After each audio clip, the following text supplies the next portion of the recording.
above my head, up above my head. I hear music in the air, I hear music in the air. Up above my head, up above my head. I hear music in the air, I hear music in the air. Up above my head, up above my head. I hear music in the air, I hear music. And I really, yes, I really believe there is a heaven somewhere. Up above my head, up above my head. I hear shouting in the air, I hear shouting in the air. Up above my head, up above my head. I hear shouting in the air, I hear shouting. Up above my head, up above my head. I hear shouting in the air, I hear shouting way up there. And I really do believe, yes, I really do believe there is a heaven somewhere. Good morning.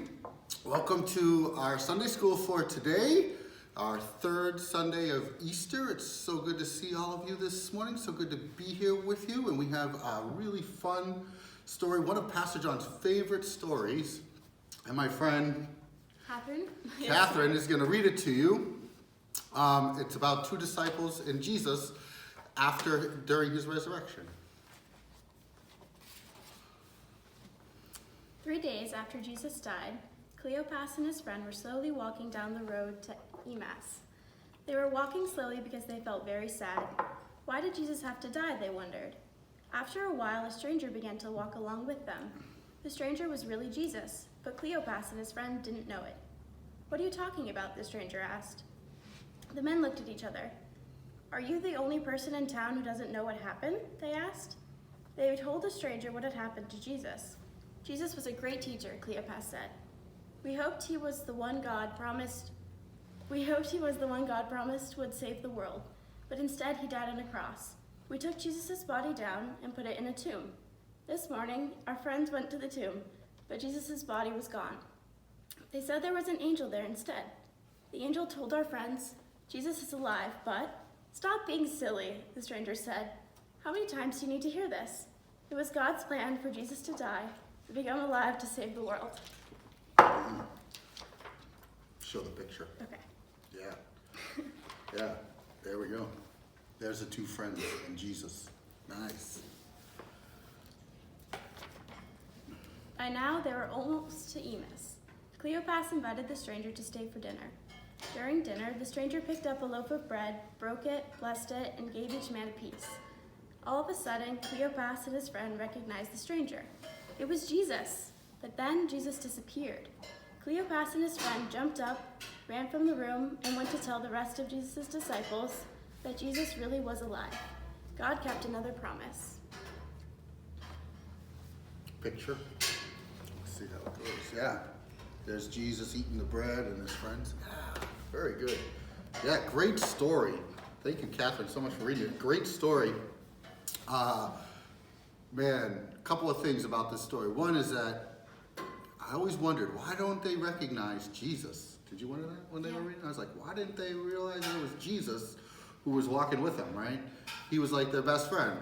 And it's not until they get to the house and he breaks the bread that they realize who it was. He did a Jesus-y thing, right?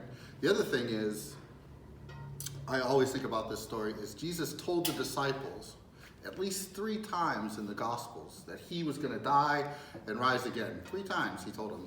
And yet they still didn't, I don't know if they didn't believe it or they didn't understand. One of those 2 things happened. I like in this story when Jesus says, he said, like, "Why don't you understand? I've told you this before," right? And he has to explain it again to them. So those are the things that kind of stick out to me. And I hope today that you know that Jesus is walking with you. Maybe sometimes you feel like the disciples and a little sad and you can't see him, but know that Jesus is right there walking with you. And Catherine has a little craft for you to do at home, so she can explain it. We were thinking, if you saw Jesus, what do you think he would look like, and what would you tell him? So maybe you want to draw a picture of Jesus and what you think he would look like, and then something you might want to say. I'm going to do it right now. I'm going to draw a picture of Jesus, yeah.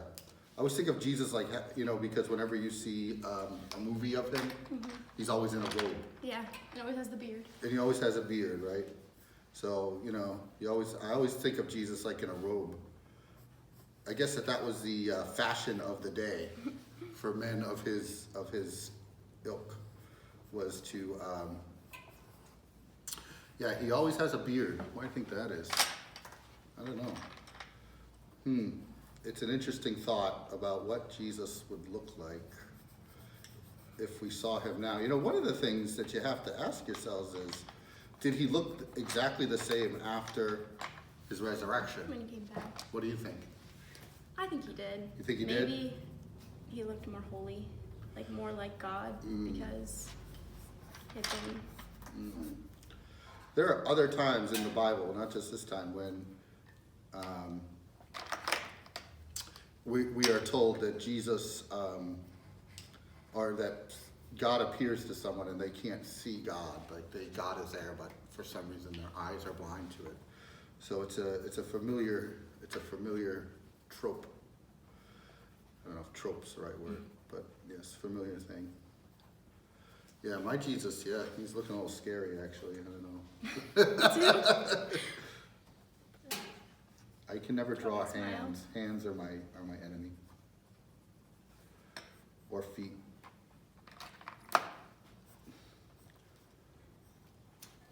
Yeah, there we go. Jesus had sandals all the time. That's the other thing I always think, right? He always wore sandals. He was a sandal guy. Jesus is starting to look a little scary. Oh man. This is my Jesus. What do you got? I got my Jesus. and My robe. Jesus? Yeah, I think it's kind of close. Yeah. I wonder though, if Jesus came back, would he still be wearing the same clothes he had on before? Would he like wear the new fashion? Maybe Like, for the new fashion. he would probably wear the come new to fashion, us, don't you know, think? Yeah. Like in a suit or something? Right. Maybe not a suit, I don't know. Anyway, yeah, so draw, this is great. Draw a picture of what you think Jesus looks like at home. And if you'd like, send it to us or post a picture in the comments of the Facebook page. That would be great as well. And it's been really great to see you. Thank you, Catherine, for being here. Happy Bye. Sunday.